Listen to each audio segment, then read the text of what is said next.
Hey guys, Daniel Master 87 here, and today I'm gonna share my review slash reaction of the Dead by Daylight developer update, where we're getting around 40 perk changes, base gameplay changes, things like that.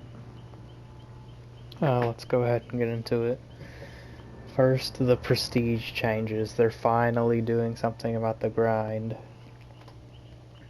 They're basically changing it to where prestiging no longer resets everything that you have. So you don't have to worry about that anymore. You can just prestige away with no fear of losing all your stuff. Prestiging now unlocks a character's perks for everyone else. Basically, if you get Dwight to prestige 1, then all of his perks at level 1 will be available to all of your survivors immediately. And then if you get him to prestige 2, it unlocks tier 2 of his perks for everyone, and then tier 3, so on. The Shrine of Secrets works in the same way. If you buy a perk once, you'll get level 1 for everyone. You buy it again, you get level 2 for everyone, so on and so forth. But now you have to get to prestige level 4, 5, and 6 to unlock the bloody cosmetics. Because right now you just have to prestige 1, 2, and 3, and that's how you get your cosmetics. Now it's going to take a little bit longer, I guess, which is kind of confusing to me, but whatever. They basically made it to where you can't get a cosmetic and the level 1 perks just for getting a prestige 1. No, levels 4, 5, and 6 of prestige actually have to mean something. It's just a stupid decision if you ask me, but whatever. Prestige 7, 8, and 9 will unlock a character's perks as charms. So there's a few weird charms out there which are just like signs of different things. Like there's a charm, if I can remember correctly, of that one toolbox add-on that makes your repair sounds quieter. It'll basically be like that if I am imagining that correctly. Prestige levels will be awarded to people who have been leveling up before this change based on how many times you leveled up. So if I'm only prestige 1 on a character, but I've put like 100 levels into them or whatever, it's gonna automatically make me like prestige 2, so on and so forth, for however many levels I put into that character. So right now you can just level up like crazy, and when we transition over to the new prestige system, it'll get you all those new prestiges. Because prestiging with the new system, it's going to be mandatory. You can't not prestige, because it's going to be a thing on your blood web with a single thing in the middle that you have to buy or select or whatever, even though it's free. And then you'll complete the prestige process. Also, extra BP for matchmaking incentives. This is something that you've seen in Predator Hunting Grounds, and now it's coming to Dead by Daylight. I was trying to say DVD, Dead by Daylight, same thing.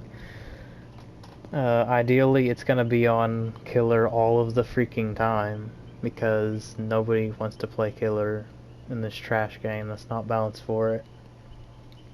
But you know, I agree with Rosie, where it's not really going to work out that way, because survivors are going to complain that it's always on Killer and never on Survivor. So even when Survivor doesn't need a BP incentive, they're going to switch it over to Survivor at some point, believe me.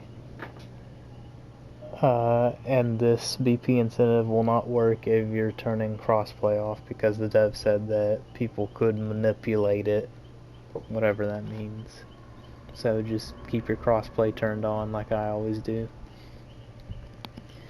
Now the actual base game changes. We're finally getting faster attack recovery speed on your basic attacks, which is gonna come out to about 2 stacks, if they're the best for last at base. It's gonna be like 0.2 seconds quicker attack recovery, which isn't much, but it's something.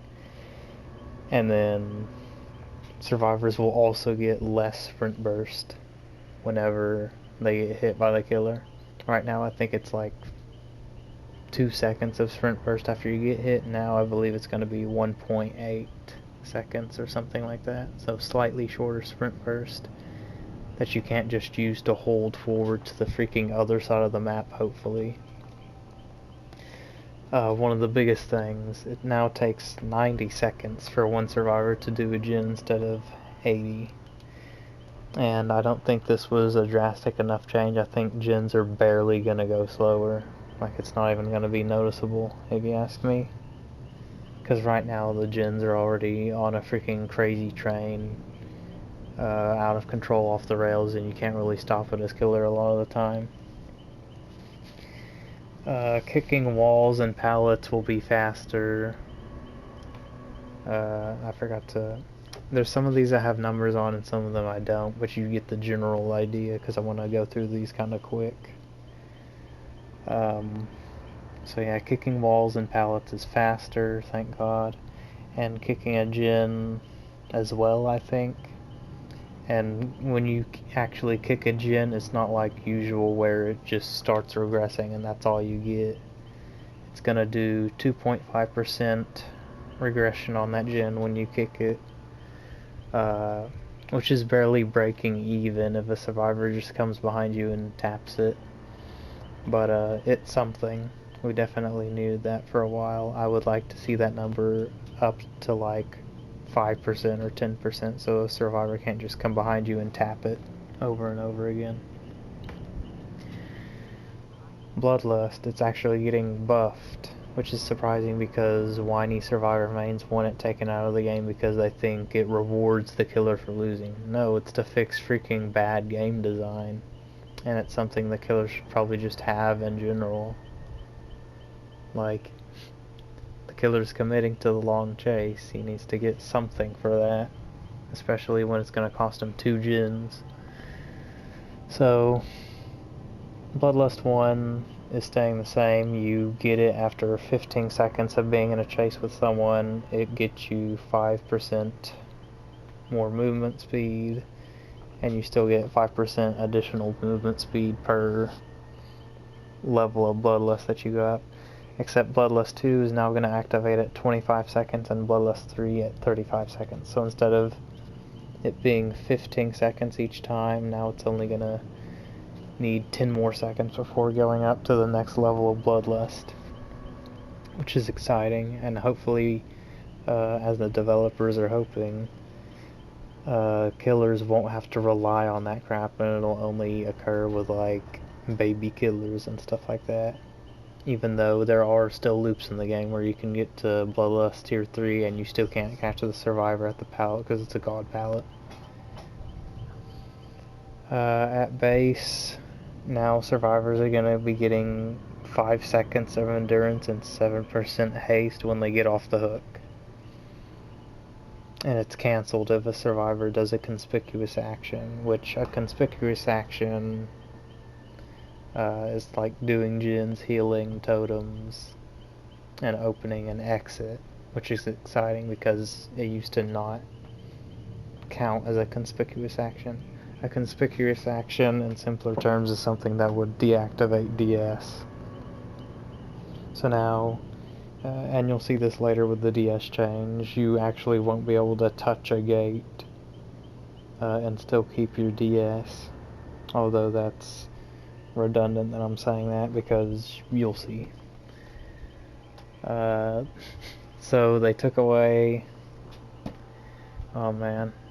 It's still gonna be freaking borrowed time at base so that in endgame, even if they don't have DS or whatever, it can still be a free escape because, oh, I'm running past the killer's body, oh, I'm about to run out the exit, oh, he's falling, oh, I still have endurance, free escape. If you can even catch them, because 7% haste. So let's get into the 39 perks they rebalanced. The killer perks, barbecue, for some reason, will no longer grant extra BP. The devs want to take away the BP incentive to the perk because they don't want BP being a factor in which perks you choose or whatever. And they say that just because they reduce the grind by 75%, which is an exaggeration if you ask me, that they get to do that and take away our extra BP. When the crap in the blood web is still so expensive, like browns are 3,000 instead of 1,000. Just my opinion. So now barbecue's effect is going to be intact, even though that was the thing that some people were complaining about, because they're like, or reading OP for the killer. It's really not. Ruin, it will now, instead of 200% regression, that's 100%, so normal regression speed, which is 4 times slower than one survivor working on it. And it deactivates after any survivor is killed. So that's a dead perk. Pop, nerfed as well. It now removes 20% of the total progress done instead of 25% of the whole gen. Another dead perk. Corrupt will now deactivate after a survivor is downed. So you can maybe stop the gens from flying in the first 2 minutes, but as soon as you down a survivor, you just lose your perk. So that might be dead. I'm gonna stop saying that the perks are dead because it should be obvious. But I just wanted to let you know my feelings on these. Tinkerer will now only trigger once per gen, and they say that it's justified because a gen now takes 90 seconds, so you have more time to get to the gen once it hits the 75% mark. Or whatever percentage Tinkerer activates at. I never use that perk anyway. Noed, the totem aura, will now be shown to the survivors. At first it's going to be within 4 meters that it's shown to you, and then over the course of 30 seconds that range at which you can see it is going to grow to 24 meters. And if you have Undying with it for some reason, then that aura reading range will not reset if Noed gets destroyed and then goes to the Undying. It's still going to be 24 meters where they can see it. Pain Resonance will no longer give a noise notification on which gen it hits, and the survivor's not going to scream if it hits them. So you can no longer use the perk to determine where the highest gen is, and you cannot combo it with Dead Man Switch to automatically block the gen. Glad we were able to cover that perk combo before they destroyed it. Overcharge, one that I'm actually kind of excited for. On top of its current effect, which is the hard skill check, then the gen will also start regressing at 100%, which is normal speed, and then grows to 400% regression speed over 30 seconds, which I believe that's as fast as one survivor working on it, right? Because 100%, which is normal regression speed, is 4 times slower than one survivor. Yeah. People are going to look at that 400% and be, oh my gosh, OP killer perk.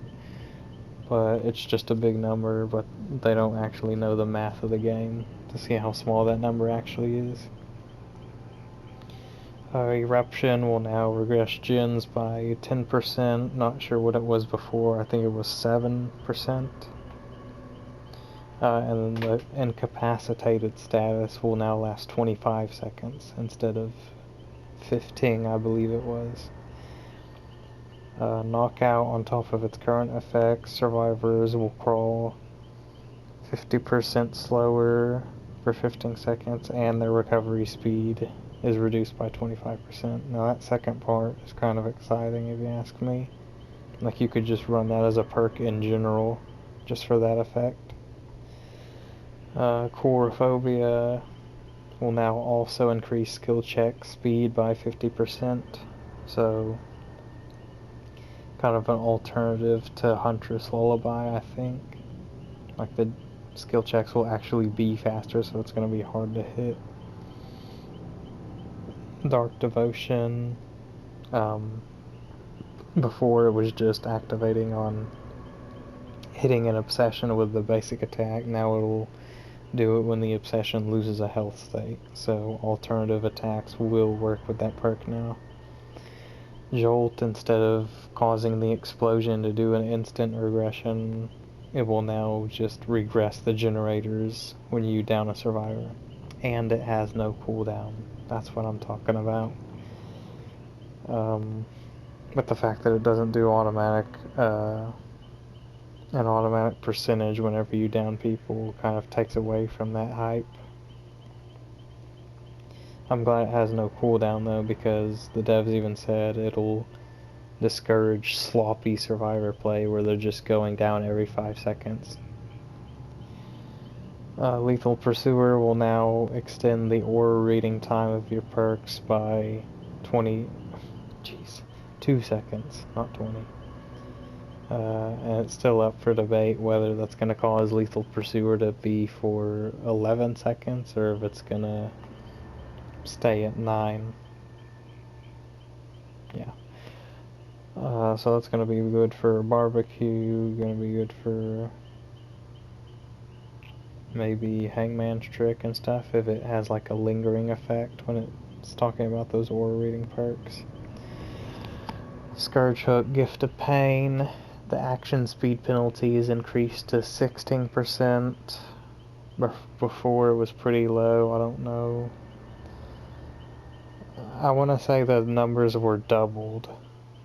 So before it only did like 8% action speed penalty whenever you hooked them and they healed up. So it's going to be slightly better now, and I'll hopefully try it out. Thanatophobia, instead of, what was it, 4%, 5% per survivor, it's going to be 5.5% penalty per injured survivor. So with 4 injured survivors, that's going to be 22% slowdown, which is almost as much as Pentimento. So that's kind of exciting. Scourge Hook Monstrous Shrine. Yes, Monstrous Shrine is now becoming a Scourge Hook, which was a suggestion that some people made. It basically turns the basement hooks into Scourge Hooks, so you're going to have technically 8 Scourge Hooks on the map instead of 4, except 4 of them are going to be just in the basement. And what the Scourge Hook will do will increase the hook progression speed by 20% unless the killer's within 24 meters, so you can't camp with this Scourge Hook either, unfortunately. Hopefully you won't need to camp after this update, but I'm not hopeful on that. Now, the survivor perks. Dead Hard, instead of having a stupid dash that gives you invincibility, it will be giving you 1 second of endurance, and it still exhausts you, I believe, as an exhaustion perk. Maybe it's too early to say, but I almost feel like this is going to be better than the Dead Hard we had before.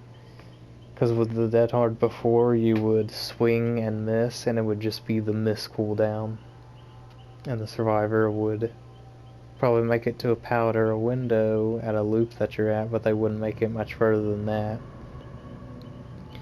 If they're able now with this new Dead Hard to properly activate it as you hit them, then you go into attack cooldown, which is slower, and they get a free sprint burst. So it's literally a 3 health state perk now. Decisive Strike, I touched up on it earlier, but it's now a 3-second stun, which is a nerf, and it does not activate after all the gens are done, so you don't have to worry about the person with DS freaking working on the exit gate. And it also deactivates through conspicuous actions, which it already did. Borrowed time, it's actually getting buffed instead of freaking nerfed, because borrowed time at base wasn't strong enough. Borrowed time will extend the endurance and haste effects that you get at base by 10 seconds. So it'll be 15 seconds of endurance, 15 seconds of 7% haste. Although these effects are cancelled by conspicuous actions, but I don't feel like someone's gonna mess around on gens and stuff within 15 seconds if the killer's actually on them. Iron Will nerfed.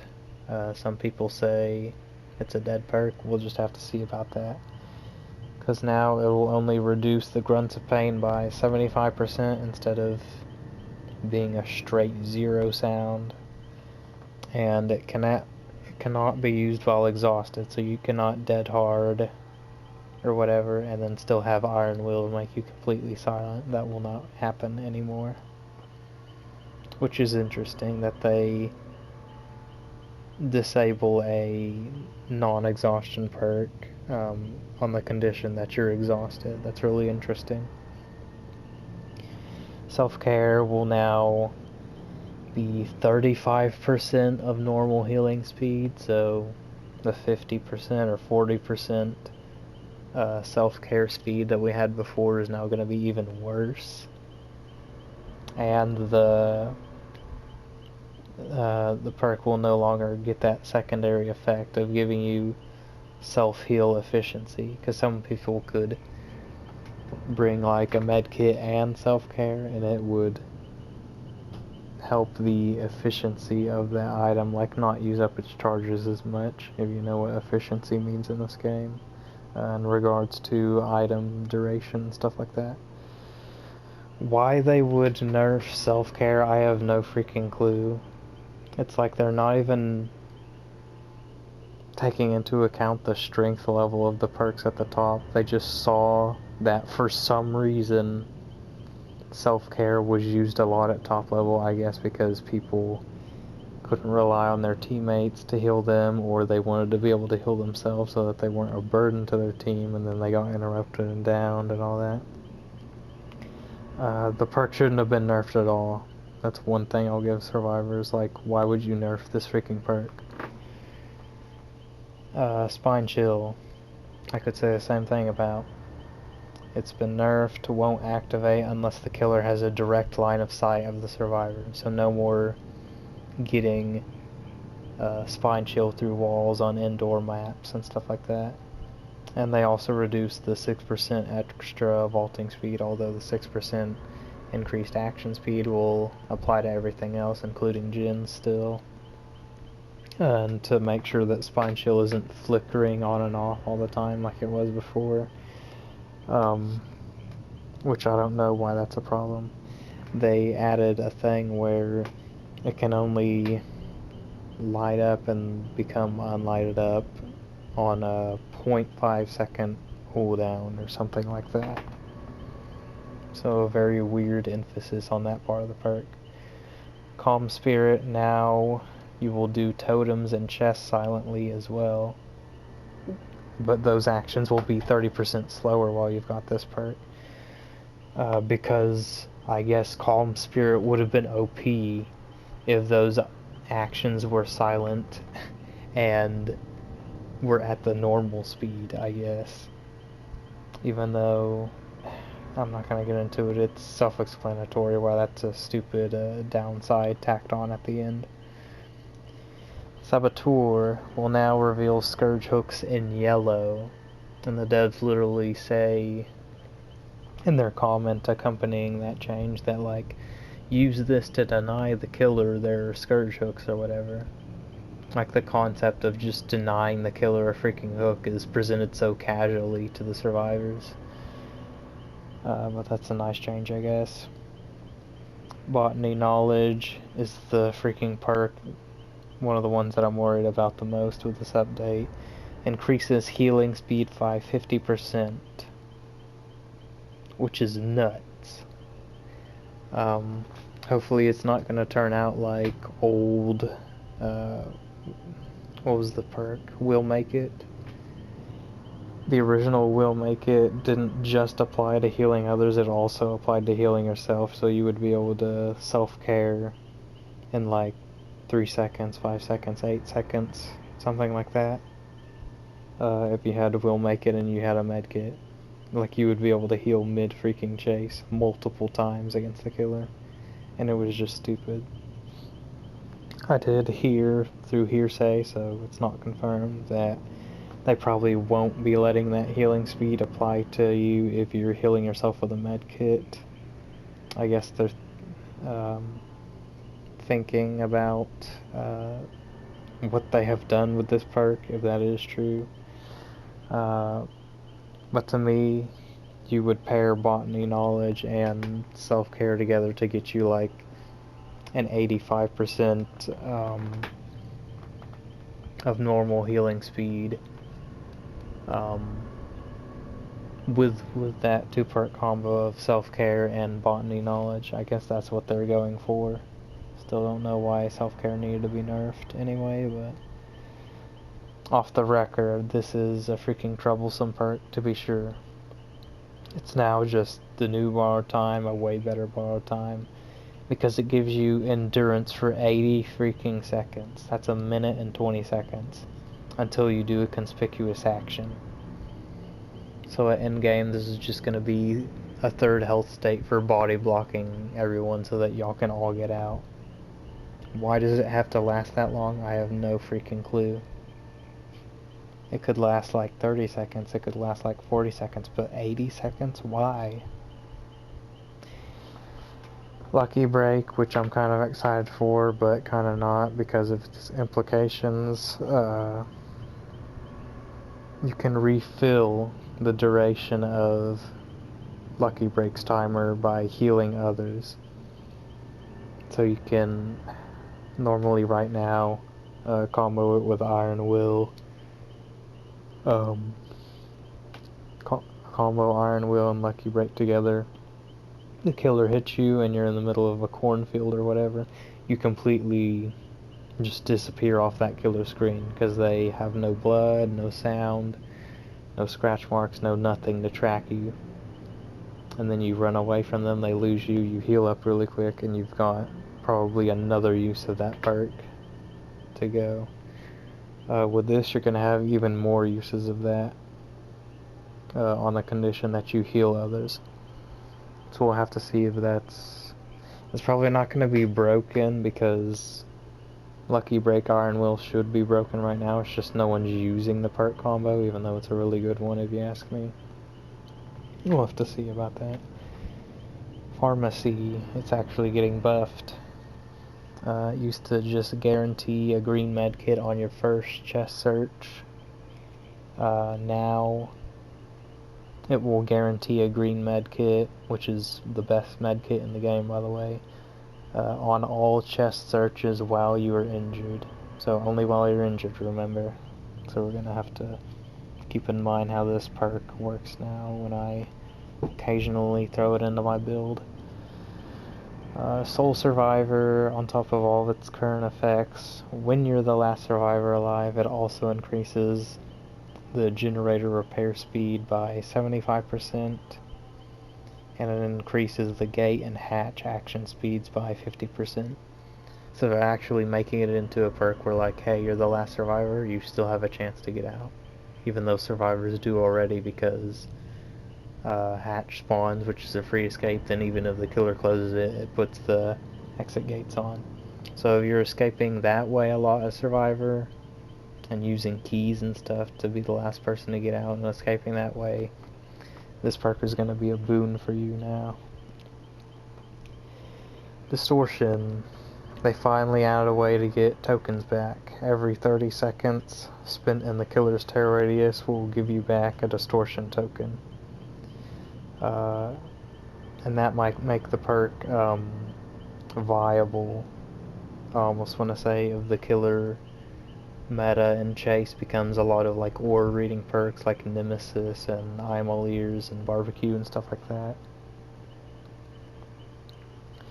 lightweight is now probably going to be worth running, actually, instead of a meme that I get mad at my Survive with Friends for running all the time. Because not only will scratch marks disappear 5 seconds sooner instead of 3 seconds, but scratch marks will spawn more sporadically. Like, you know, all those retarded magic disappearing scratch marks before that lead in directions that the survivors didn't even go in and stuff like that. Now it's gonna be that, but as a perk, I guess. Deja Vu, kind of excited for this, but kind of not because of its buff. Now, whenever those 3 gens are highlighted, you'll get a 5% repair speed bonus to those highlighted gens. So maybe I'll have to recommend this perk to Hybrid and Gemini and all of them, since they have a hard time finding gens anyway sometimes. No One Left Behind finally is going to be usable, and it activates when the gates are powered and grants a permanent 7% haste bonus to any survivor you unhook. And that's just till the game ends, once that perk is active. So it seems like the devs are putting a lot into good in-game stuff and good endurance and haste stuff. Dark Sense now activates when a gen is done, so this is a perk rework. The next time the killer comes within 24 meters, you see their aura for 10 seconds. Cool. Tenacity now also gives you 75% quieter grunts of pain on the ground. Why would you do that? People already complain right now, I do all the time, of silent slugs being on the ground because the silent slug bug crap has been in the game for like 2 years and nothing's been done about it. So now they're just going to make that as a perk, probably for the purpose of saying, screw you, we don't care about your complaints of silent slugs on the ground because we have a perk which basically does the same thing. So they just get to ignore that complaint entirely now. Hope. Similar to No One Left Behind, it'll give the 7% haste status effect, and it activates permanently. And assuming it actually stacks with No One Left Behind, that's a 14% haste. That would be like quicker than a freaking 110 killer. Like, you couldn't possibly catch them unless you have some sort of special ability attached to that 110 killer, which killers normally do, but you see where this is problematic. So hopefully they won't allow the haste status to be stacked and stuff like that, outside of maybe the blight serum thing you can put on a med kit, because that would just open some really nasty, really broken possibilities.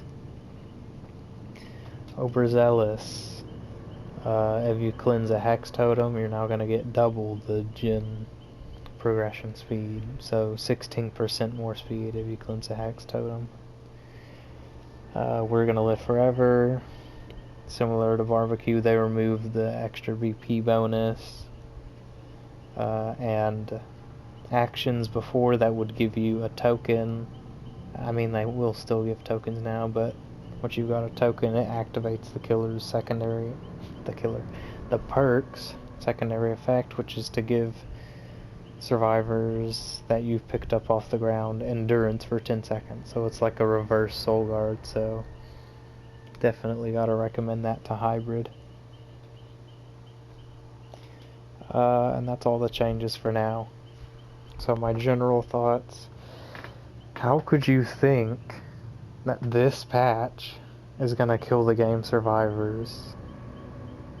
kill the game for survivors? How do you think that it's killer sided at all? I mean, we haven't even let these perk changes settle and we're touching gen regression,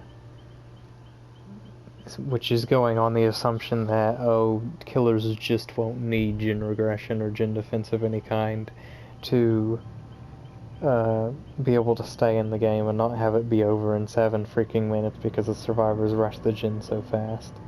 I don't think there's been enough buffs to other killer perks and base game mechanics to justify nerfing all of these freaking things, especially the perks that were already weak or were necessary for you to bring into the freaking match just so you could play the game normally.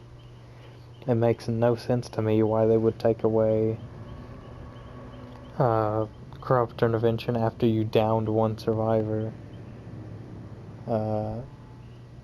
They should have at least reserved it for whenever you hook the first survivor, but I guess people, because you can even see this in survivor comments in reaction to that suggestion I just made there. Well, the killer can just abuse it to have gens blocked at the beginning for 2 minutes and then just slug everyone to death. No, that's not. The killer can do that anyway, and gens being blocked doesn't factor into that now, does it? There are so many freaking unwarranted killer nerfs and unnecessary survivor buffs. I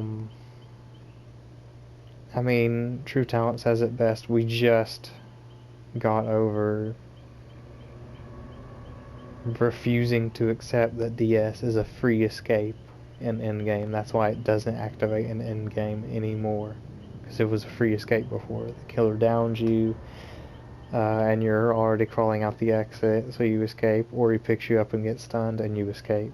Lose-lose for him.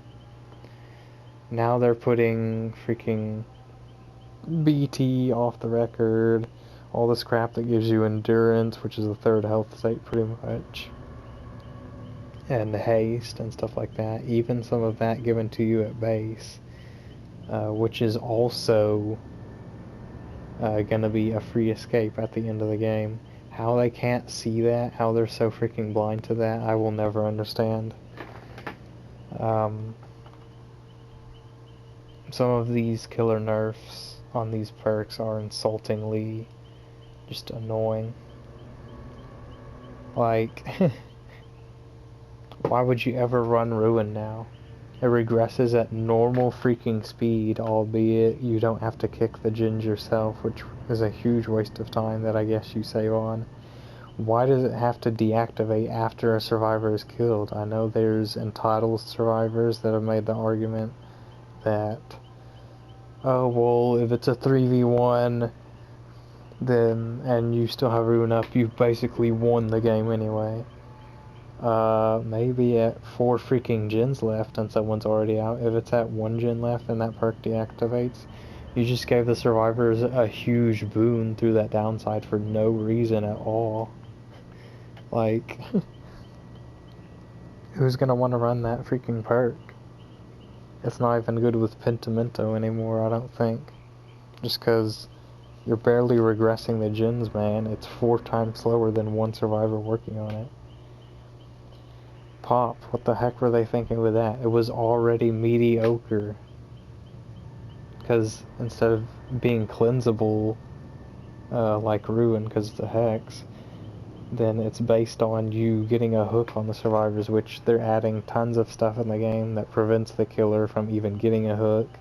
Not just through freaking Saboteur and crap like that, but even just that update. They did a few updates back where they made less hooks spawn on the freaking map, so that the killer can't even possibly get some hooks sometimes. Like, you down someone outside the Myers house on Haddonfield, and you can't even get to the basement all the time, and that's the nearest hook.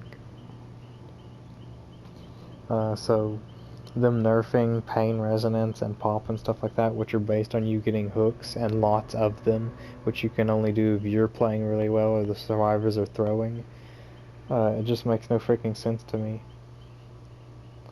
Like, it's not even a 5% nerf. It's less than that on Pop. Because before it would do 25% regression to a gen. Now it's a 20% of however much is done. So you're gonna pop a gen that's like halfway or whatever, and you get like 10 freaking seconds off, maybe. I don't even think it's that much. It's crazy bad. And then I already covered Corrupt. Tinkerer freaking activating only once per gen. Why would you do that? These changes are made towards casuals, because the devs were saying, oh, Tinkerer is too oppressive when comboed with certain perks. Oh, you mean like Ruin and Undying, which are both perks that you individually killed, and now we're expecting those two perks and Tinkerer, which is just information, little more, together to actually be a freaking oppressive combo. The survivor's gonna lose against that crap anyway if it's so oppressive to them. And then Noah taking away the killer's freaking only chance in game a lot of the time to get an extra kill, which they probably deserved anyway. Sometimes it's not like, oh, the killer didn't even get a freaking down that game, which who knows if that's up to his skill or if it's just because the map was that unfair to where he couldn't even get that. But probably gonna stop having to run that perk and turn to other options, because its aura gets shown to you for free when it's a freaking hex perk that lets you insta-down survivors. Could you imagine if they gave that to Devour Hope, how freaking bad it would be? And people are gonna say, oh, well, that's different. Well, not that much different. Pain Resonance absolutely freaking killed for no reason. Because the no noise notification, no gen blockage with Dan switch. Completely unwarranted nerf, because it's a measly 15%. It's probably better than a new pop at this point, and you're gonna take away all the info associated with it. Overcharge interruption, all that new gen defense buffs, could be cool, but those might actually be our best options if we still need gen defense to win the freaking games. Those sadly might be our best options. And so people are saying, oh boy, if you combo Overcharge with Call of Brine and stuff like that, then the gens go down really quick. None of the survivors come behind and tap them. You underestimate survivors coming behind and tapping gens, which undoes freaking 10 seconds of regression for the killer in like... So, base regression speed, right, per killer, it's 400%, no, it's 100%, which is 4 times slower than one survivor working on it, right? So if it's been regressing for 40 seconds, a survivor can come behind you, work on the gen for 10 seconds, and now all of that time was just going to nothing. That's why I hope that we won't have to need gen defense anymore and we can just use chase perks and stuff like that, but I don't know, man. There were a few survivor nerfs I did like de-essoing being a 3-second stun, because 5 freaking seconds when you're not even tunneling them a lot of the time is freaking ridiculous. Like, they'll somehow get to full health and then you'll still get de-essed by them because, oh, you're just so much in an advantage of that game that taking that 5-second stun, even when you're not tunneling them, is not that big a deal, even though that stun a lot of the times puts you in a position where now you're losing the game because you just lost all your momentum on that person. Unless you want to keep tunneling them and then lose your momentum with everyone else. It's a lose-lose.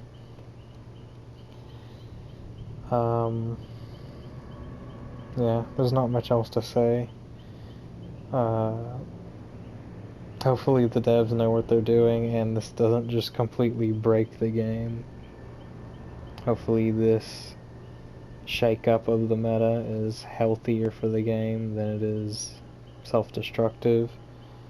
And hopefully all of my worries that I've presented in this video will be proven wrong. This is Daniel Master 87 signing out.